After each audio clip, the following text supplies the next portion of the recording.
YCP అధినేత జగన్ భయపడుతున్నట్టు తెలుస్తోంది. ముఖ్యంగా బీహార్ ఎన్నికల ఫలితాలొచ్చిన తర్వాత జగన్ పెద్దగా మాట్లాడలేదు. ఆపై తెలంగాణలో సైతం ఆయనకు మింగుడు పడని ఫలితాలు వచ్చాయి. బీహార్లో ఎన్డీఏ కూటమి, తెలంగాణలో కాంగ్రెస్ కు అనుకూల ఫలితాలు రావడంపై జగన్ ఆందోళనలో ఉన్నట్టు తెలుస్తోంది. ప్రస్తుతం జగన్ కి ఏ కూటమిలో లేరు. జాతీయ స్థాయిలో ఎన్డీఏ బలంగా ఉండగా ఇండియా కూటమి బలహీనమవుతోంది. అయితే తక్కువ పార్టీలున్న ఎన్డీఏ ఎక్కువ బలంతో ఉంది. ఎక్కువ పార్టీలున్న ఇండీ కూటమి మాత్రం బలహీనంగా ఉంది.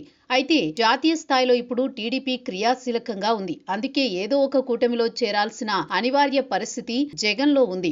మొన్నటి బీహార్ ఎన్నికల్లో తాను ఏ కూటమిలో చేరాలన్న దానిపై ఓ క్లారిటీ కోసం ఎదురు చూస్తూ వచ్చారు జగన్. మరోవైపు మిత్రుడు కేసీఆర్ జూబ్లీహిల్స్ ఉప ఎన్నికల ద్వారా పుంజుకుంటారని ఆశించారు.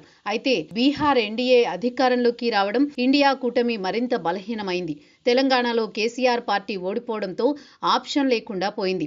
రాజకీయంగా ఎటువంటి నిర్ణయం తీసుకునే పరిస్థితిలో లేరు జగన్.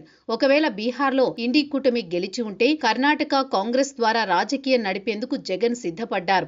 బెంగళూరు నుంచి తనదైన రాజకీయాలు నడిపి జాతీయ స్థాయిలో ఇతర పార్టీల మద్దతు నెగ్గుకు రావాలని భావించారు. మరోవైపు బీహార్లో తేజస్వి లాంటి నేతలను కలుపుకుని జాతీయ స్థాయిలో సైతం చక్రం తిప్పాలని భావించారు. ఇప్పటికే ఉత్తరప్రదేశ్ మాజీ ముఖ్యమంత్రి అఖిలేష్ యాదవ్ తో జగన్ మంచి సంబంధాలున్నాయి. అలాగే పక్క రాష్ట్రమైన తమిళనాడు సీఎం స్టాలిన్ తో సైతం సన్నిహితంగానే గడుపుతూ వచ్చారు.